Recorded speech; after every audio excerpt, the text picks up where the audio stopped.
मंडळी तुफान गर्दी आहे आणि इकडे बघा तुम्ही किती मोठी लाईन लागलेली आहे. कशासाठी लाईन आहे? मांडे लाईन कसली आहे? मांडे खाण्यासाठी. पुण्यामध्ये मांडे खाण्यासाठी लाईन कशासाठी लागली?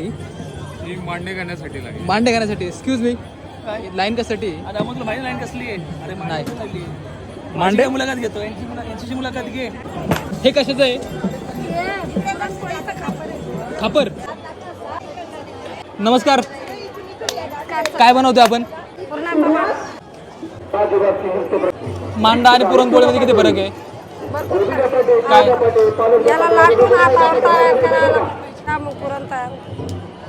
तुम्ही कधीपासून शिकला मांडे बनवायला? तरी लहान असताना माझ्या आईने मला शिकवलं. थोडं थोडं करत एक्सपर्ट होऊन गेली. हे बघा.